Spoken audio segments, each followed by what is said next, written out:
Hey Daddy, so I've been feeling nostalgic lately. As I mentioned in my Walking Dead video, one of my mom and I's favorite activities growing up was sitting our asses down on the couch and watching TV. We watched plenty of scripted network dramas, and I was even occasionally able to browbeat her into watching an episode of Drag Race with me, but far and away our biggest obsession was Food Network original programming. This was a time before most of the Food Network's content block consisted of competition reality cooking shows. I think the only one we ever really watched together was Chopped. No, this was the heyday of the personality-driven novelty cooking show. Some of these shows, such as Paula Deen and Barefoot Contessa, focused on traditionally women in a home or home-like setting as they prepared meals in accordance with their gimmick as a chef. The home setting was important as it also enabled the shows to sell lifestyle content in addition to the food presentation as a way of marketing to a specific niche demographic. Are you a suburban mom with a passing interest in the intricacies of French cuisine?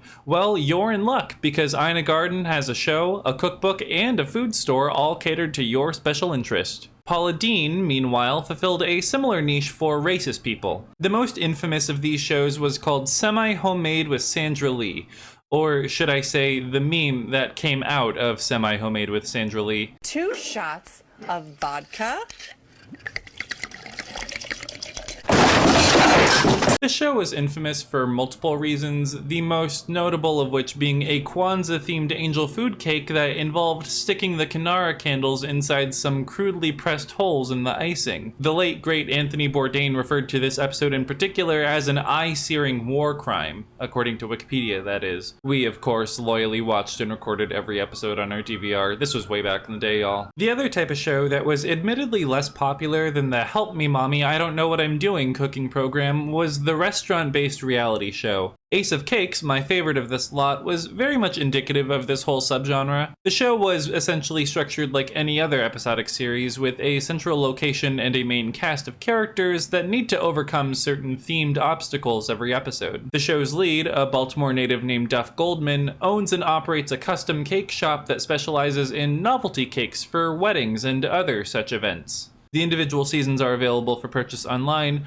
However, as a broke college student, I will be relying on the few free clips and segments of the show I could find with a quick Google search, including a full episode uploaded by the official Food Network YouTube channel. After pastry school, I decided to make cakes my way.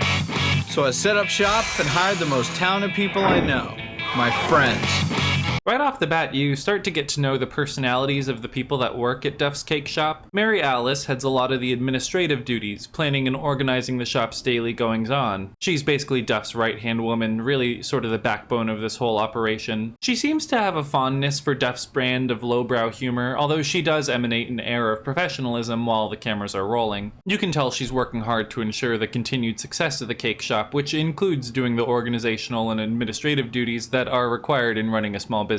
Baltimore Magazine published a profile on her a while back, I don't know how long ago, where they mentioned that after Duff opened a branch in LA, she was promoted at the Baltimore location and is now in charge of essentially the entire business. The staff also includes several employees known to viewers as the Girls, which includes several boys. Very egalitarian. Jeff is Duff's executive sous chef, and he's responsible for a lot of the novelty cake orders that come through the shop. He's also probably the biggest personality on the show next to Duff, and because of that has emerged as a fan favorite. Kinda the styles to Duff Scott, because Teen Wolf will never release me. This episode tasks Jeff with creating a novelty cake in the shape of a Jeep, furthering the parallel, and it honestly looks really incredible. I hate fondant, and a lot of these cake making shows are often not that fun to watch because they use so much of the stuff, so I was pleased when watching to see that very little of it is used here. Jeff seems to share my disdain for fondant, and he makes a point to show the camera that everything on the cake is in fact edible. A cool example of this is that for the tires, he uses modeling chocolate, ensuring that they'll be just as tasty as the windshield. I don't know, I'm not a food guy. I didn't even know that modeling chocolate was a thing before watching this. Anyways, the process of watching him construct the cake is, to quote the Bible,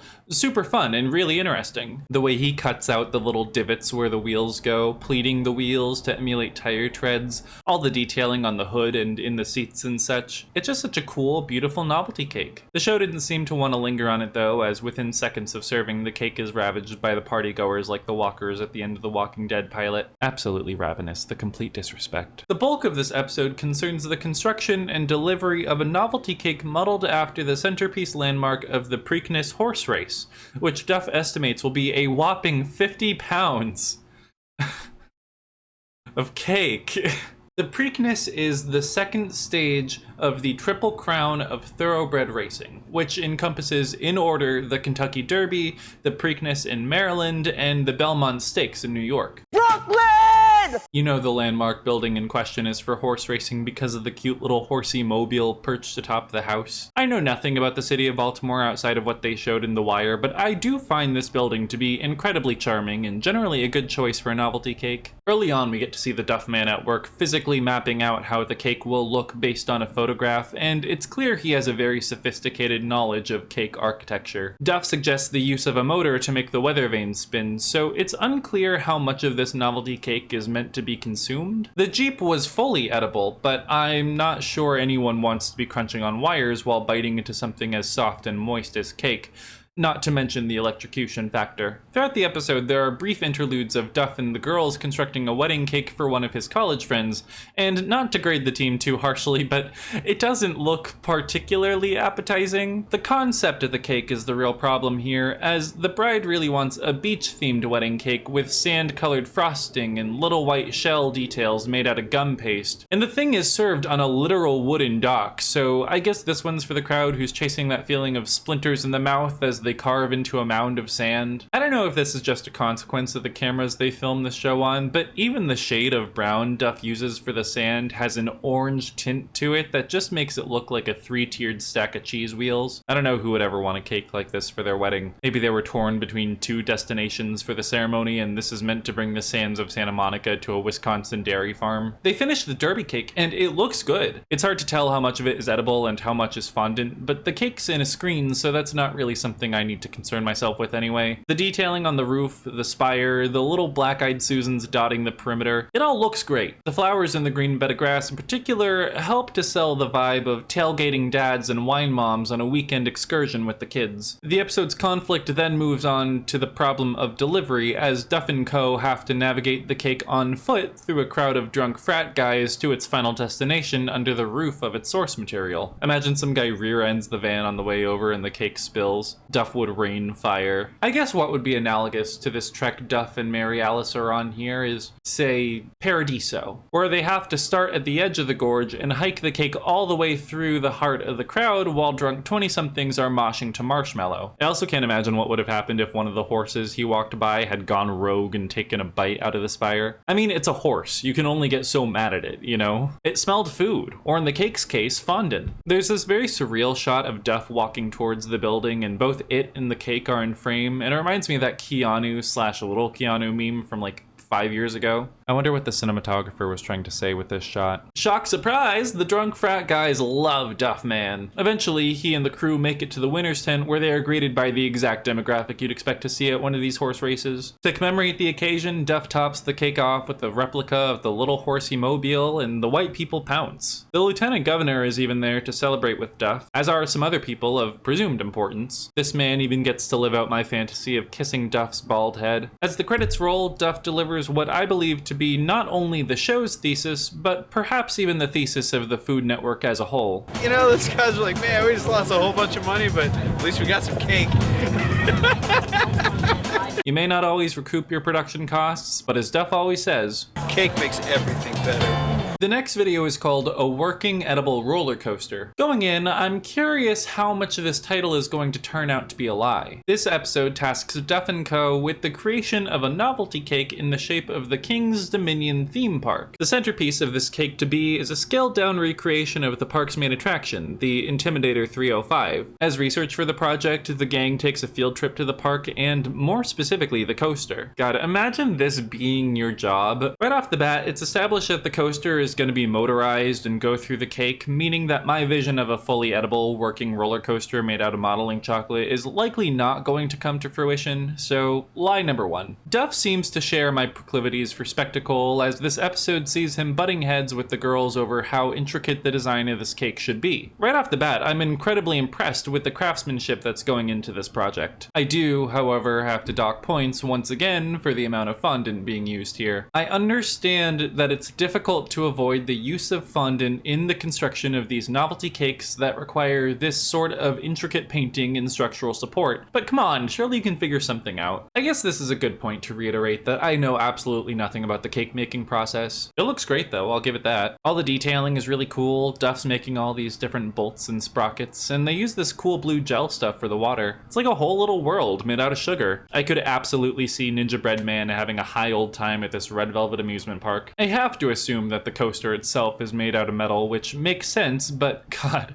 how cool would it have been if it had been literal motorized candy? I don't even know if that's possible. It's probably not, but I have faith in you, Jeff. The finished product is so cool. I'm a little confused about how much of it is actual cake and the ratio of edible to inedible parts, but the novelty is so strong that I'm gonna have to give it full marks either way. On the ride over, Duff name drops the Choco Taco to Jeff's bemusement, so, you know, R.I.P. They show very little of the delivery, but I can't assume it went off entirely without a hitch given the size of the thing. Maybe the segment was already too long, or they'd played all their cards with the horse race episode and another stressful delivery would feel like a hat on a hat. The finishing touches of the display require the use of literal power tools, including hammering a giant metal rod into the cake's base. The episode concludes before they cut into the cake, so it's unclear how much of the display was actually consumed, leaving my many questions about edibility and steelwork completely unanswered. It's fine. I'll just die not knowing, I guess. I rate the working edible roller coaster a full 3 Michelin stars because, like with Michelin Motors, I'm unsure how the world of this amusement park came to be associated with food. The next segment is called Hawaii Volcano Cake. I'm sure it'll be just as culturally sensitive as its title implies. In this episode, a young white couple is seemingly having a destination wedding and, in lieu of your standard phone order, has outlined instructions for their desired cake in a wedding invitation addressed to Duff. The invitation has a parrot on the card. I found out while doing research for this video that certain species of parrots are apparently endemic to Hawaii. Others, however, are listed as invasive species, not unlike the young couple looking to get married on the beaches of Honolulu. Atop the cake, the couple wants there to be a dry ice volcano, which I'm sure will be plenty safe to consume. When I was a kid, we made these out of baking soda, but I assume they like their fondant slab to be free of boiling vinegar. The cake is red velvet, so it's going to be yummy either way. I just have concerns about the mouthfeel once dry ice is added into the equation. God, I sound like such an asshole.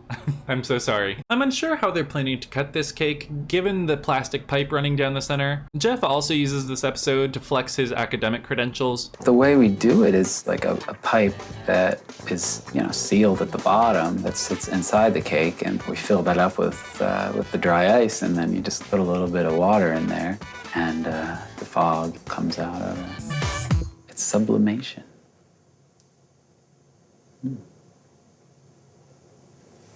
Directly from a solid to a gas, skipping the liquid phase. The cake itself is roughly what you'd expect it to be. The exterior is decorated with ukuleles and palm trees and rainbows, etc. It's not particularly intricate, which isn't necessarily a bad thing. Obviously, the main event is meant to be the volcano. However, the colors they use for the base layers really clash with the dirt brown of the top layer. One of the women working on the cake even jokes about the cake being a bit too abstract for its concept, so needless to say the vibes in this episode are all over the place. They finish assembling the cake, and I'm not gonna lie, it looks bad. It looks like it was made by a little kid who doesn't understand color theory and got assigned a Hawaiian theme for an arts and crafts project. Perhaps the team was just instructed to design it this way. Like the outline was really specific to the couple's vision, but I'm honestly a bit surprised by the sheer lack of creativity on display here, especially after that roller coaster. This white lady is standing here like, this is what Hawaii looks like. This is Hawaii in cake form. And I'm like, yeah, if you're a space alien studying the ruins of Hawaii after the fall of civilization and the only cultural artifact you have to go off is that bad Michael Bay Pearl Harbor movie. Right to the boiler room with this one. Katie Rose's volcano cake was perfect. It's totally said Hawaii.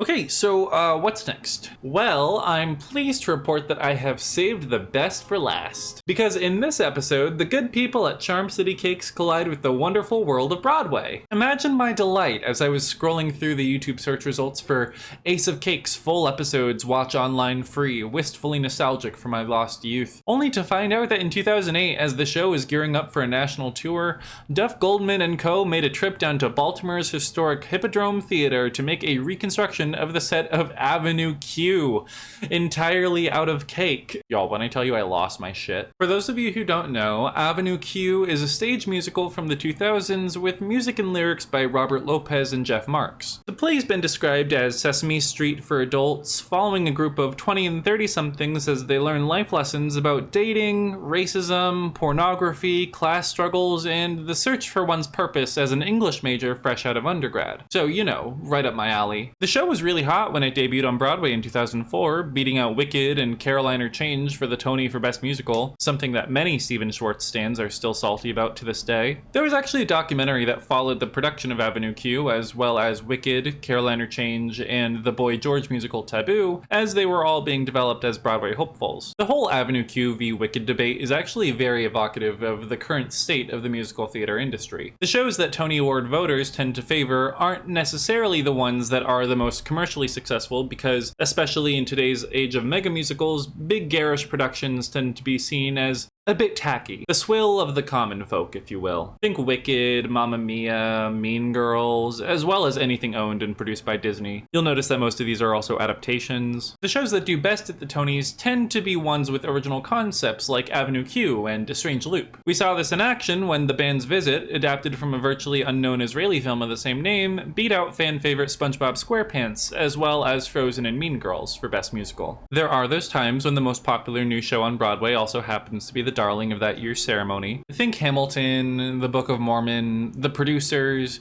However, since Avenue Q's win, there's definitely been a paradigm shift in the kind of shows that win awards versus the kind that do well commercially. The show had a very successful and lucrative 5-year run on Broadway before transferring to New World stages for a continued life off Broadway, where it ran until 2019. I was able to see the show a couple of times during this run. The point of all that is to say that I have a bit of history with Avenue Q. I was a big fan of it growing up, around the same time that I was super into South Park and The Book of Mormon, which Lopez, the composer, actually wrote with the guys that made South Park, Trey Parker and Matt Stone. Needless to say, it was honestly kind of perfect for a 13-year-old Reddit edgelord who was getting too old to keep listening to Hairspray, but wasn't yet old enough to relate to Spring Awakening. That's a lie, actually. I've never liked Spring Awakening. If my description of myself at that time as being in the demographic for this show hasn't yet thrown up any red flags, I'd like to just make it clear that a lot of Avenue Q hasn't aged particularly well. I mentioned earlier that the show tackles the topic of racism in the adult world, so it's worth noting that it doesn't really do the topic justice in my opinion. As a piece of mid-2000s liberal comedy, the show takes a very above-it-all approach to most of its subject matter, to the point where some songs, such as Everyone's a Little Bit Racist and For Now, feel like they were ghostwritten by Bill Maher. That being said, I still have a lot of nostalgic love for this show. The sight of the Trekkie monster puppet perusing the cake shop never fails to make me smile, and even the actors get to do some one-on-one banter with the staff while they work, all in character, of course. I think some of the decorators were kind of like not entirely comfortable with the situation. What color's the roof again? Huh? What color's the roof gonna be again? I haven't decided. I mean, look at this. That one's got leaves growing out of the top of it. I know, crazy. You know? I bet they have Miracle Grow on the inside of the cake. I don't think that would taste very good. Well, fine. Why do you always have to do this? I mean, we're at a beautiful place. I think we should just have a nice time. Look, just don't talk to me like that in front of the camera. Can you edit that out later? We're really loving. It makes sense, given that the cake was apparently commissioned for a cast party. As a full set reconstruction, there's a lot of detailing and stencil work that goes into creating the front facade of the cake. I do wonder if they got, like, a set of blueprints for the production, or perhaps maybe one of the decorators just has an eidetic memory and the field trip was more about marking everything in their brain for later. It's so heartwarming to see just how here for it the whole staff is when it comes to the detailing here. From the little portraits of all the characters around the base to the care taken with recreating the backstage behind the scenes area, it's abundantly clear that this is very much a labor of love for these folks, as it should be, TBH. It's lovely the way these folks are able to set aside the day-to-day frustrations that come with operating a small business and come come together to celebrate a musical of all things. Duff loves it, Mary Alice loves it, even Jeff seems to be having a good time. It's definitely going to be the best musical that I've seen this year. Is it musical? Yeah. Hate musicals.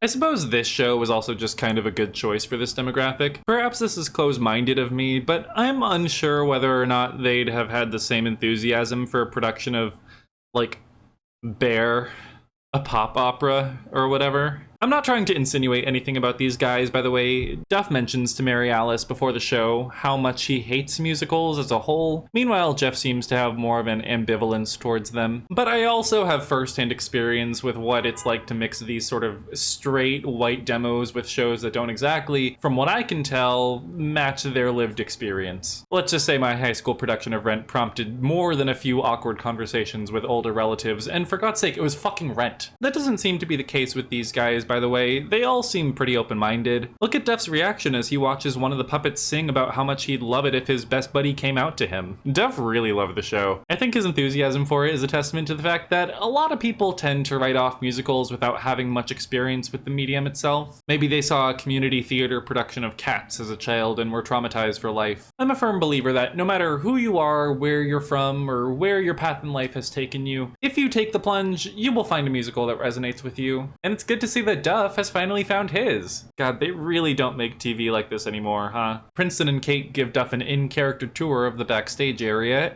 and you can just see the wheels starting to turn in his head as he steps inside. Duff as a person seems to be very passionate about the behind-the-scenes machinations of whatever it is that has his attention. You know, he's a very projects-oriented man, and to his credit, he seems extremely curious and interested about the inner workings of this show that has taken his life by storm. I would go so far as to say that the stuff that Duff does with this cake is probably his best work, at least from what I've seen. Fueled by his passion for stagecraft and galvanized by his love of the theater, he uses his creative license as an artist to craft a scene of quick changes, prop management, and pre-show jitters that hits on a variety of levels. I have so many memories from growing up about putting on shows with my friends and all the chaos we caused while the curtains were closed, and I think that was captured beautifully in this cake. He even makes replicas of all the props used in the show and places them where they're set before curtains, complemented beautifully by the details of loose wiring covered with gaff tape, all in black, of course. At the end of the episode, we get a proper look at the finished product, and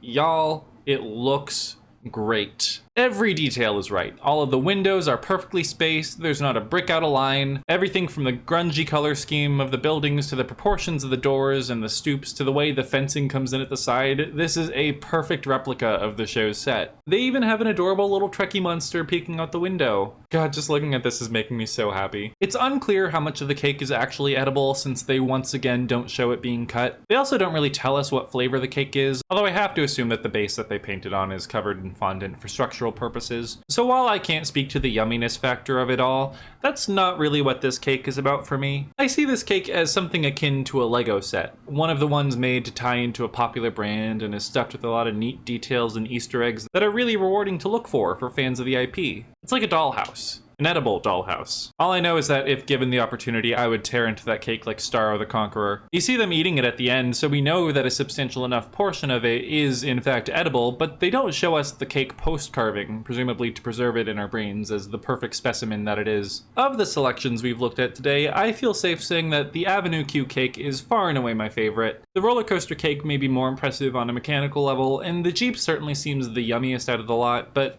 what can I say? I'm a ride or die, and these people have found the key to unlocking my cold, dead heart. So, that's been Ace of Cakes. The show was formally cancelled in late 2010, and the final batch of episodes that had been produced continued to air well into 2011. The oversaturation of the cake-based reality show market was a contributing factor to the network's ultimate decision to pull the plug, as alongside Ace of Cakes, Food Network and its competitors were also busy producing shows like Cake Boss, Ultimate Cake Off, Staten Island Cakes, and so on. Another arguably more contributing factor to the show's cancellation was that of the Duff Man himself. By the time of the show's conclusion, conclusion, Duff & Co. had become bona fide celebrities, and they'd grown so far beyond their roots as relative newcomers that the demand for them to appear on various other programs as guests was so high that it was beginning to pull focus. Duff himself was looking to expand the business, which, as anyone familiar with owning and operating a small business such as Charm City Cakes will tell you, is a hefty undertaking even when you don't have a film crew breathing down your necks. Either way, the writing was on the wall, and with the fad of reality cake programs beginning to fade, the Food Network and Charm City Cakes made the mutual decision to end the show. The whole thing's now available for streaming on Discovery Plus, so HBO Max subscribers will surely be able to tune in once David Zaslav merges the two platforms in 2023. However, I'm skeptical of the notion that streaming/binging the show is going to give you the full Ace of Cakes experience, because the show was never made with streaming in mind. The show is, more than anything, a relic of a bygone era. It wasn't made to be watched sequentially in one 6-hour sitting with its entire backlog to choose from, because at the time of its production, such technology didn't even exist yet. The full Ace of Cakes experience, in my opinion, came from sitting down on a Saturday afternoon, flipping through the channels until you came upon the Food Network, and maybe watching 2 episodes back to back with a hefty amount of ad breaks thrown in. This was just the business model that the Food Network operated on back then. These shows themselves were really just vessels for advertisers to sell you laundry detergent, because that's how these channels, even cable channels, made their money. Unless you were watching HBO or Showtime, you were treated to a hefty amount of ads sandwiched between your easily digestible TV programs, because that's just what TV was before the advent of streaming. That's why you'll never get the same experience watching the show today, whether it's on YouTube, Discovery Plus, or whatever it is they're going to call Discovery Plus's successor. I hear they're thinking about making it free like Tubi, so what's up, wallets? When I was talking to my friend Amy about my plans for this video, she mused about how much she loved the show when it aired, and we got to reminiscing about our lost youth. That's really what this show is for me, a relic of a bygone era. I think I used that phrase already. I get so nostalgic for it in part because it was a simpler time. A time before there were perfect things. Time and absolutes.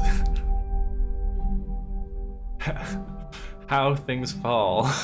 It's comfort food. Even today, when Netflix is commissioning game shows around that TikTok trend of fooling people into thinking this cake is a functioning BlackBerry cell phone, Ace of Cakes' legacy is extremely wholesome. It's a show about a group of friends coming together to spend a lot of time and money creating genuinely beautiful, and sometimes not so beautiful, works of art that stand the test of time. I miss Ace of Cakes.